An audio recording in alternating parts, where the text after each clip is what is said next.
13 avril 2026, mesdames et messieurs, bonsoir.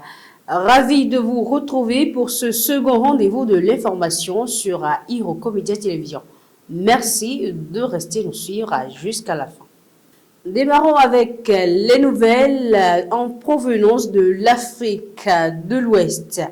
Le Togo s'engage dans une initiative visant à remettre en question l'usage généralisé de la projection Mercator, une représentation cartographique vieille de près de 5 siècles. Bien qu'utile pour la navigation maritime, cette projection déforme fortement les superficies des continents en agrandissant les régions proches des pôles et en minimisant celles situées autour de l'équateur, notamment l'Afrique. Ainsi, des territoires comme le Groenland apparaissent presque aussi vastes que l'Afrique, alors qu'ils sont en réalité largement plus petits. Soutenu par l'Union africaine, le Togo prévoit de porter ce débat devant les Nations unies avec l'objectif de faire adopter une carte du monde plus fidèle à la réalité géographique. Le pays propose de remplacer la projection Mercator par la projection Equal F qui respecte davantage les proportions réelles des continents tout en conservant une lisibilité globale. Un projet de résolution est actuellement en préparation et pourrait être soumis au vote de l'Assemblée générale de l'ONU prévu en septembre 2026. Cette initiative vise à corriger une représentation jugée biaisée et à offrir une vision plus équitable du monde.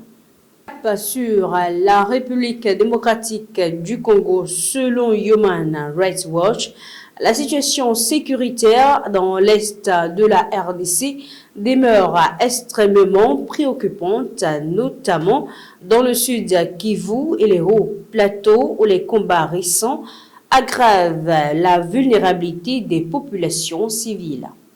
À l'occasion d'une réunion du Conseil de sécurité de l'ONU, l'organisation alerte sur le fait que toutes les parties au conflit contribuent à menacer les civils et entravent l'aide humanitaire. Les habitants se retrouvent pris au piège entre plusieurs groupes armés. D'un côté, certaines milices imposent des recrutements forcés et empêchent les populations de fuir les zones de combat. De l'autre, des groupes alliés à l'armée congolaise sont accusés de harcèlement, d'arrestations arbitraires et d'exactions.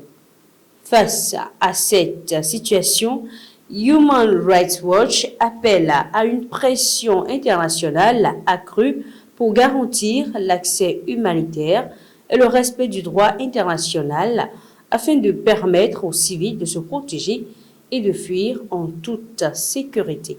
On parle toujours conflit dans cette session d'information, mais cette fois-ci au Soudan.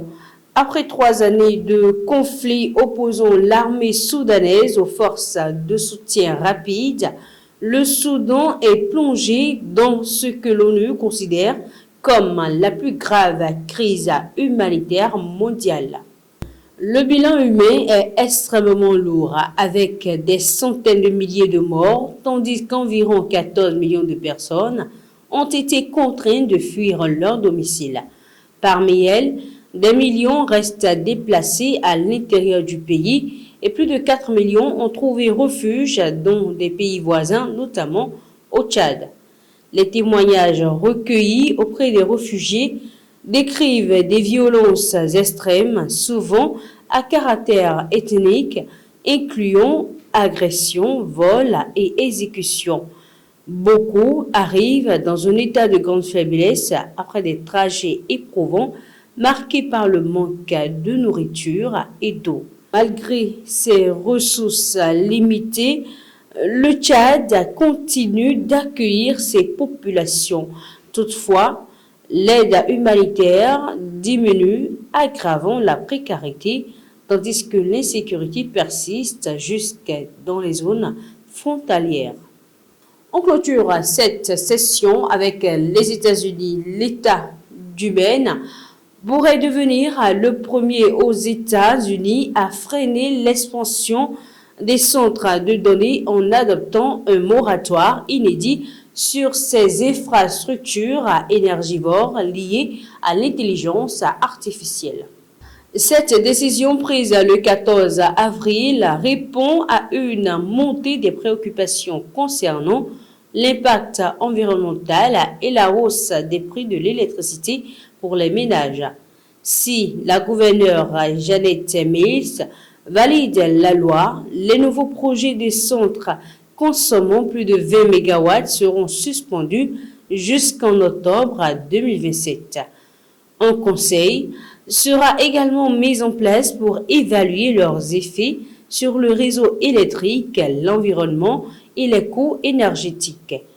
Le Maine est particulièrement touché par l'augmentation des tarifs d'électricité, en partie liée à ces installations très gourmandes en ressources.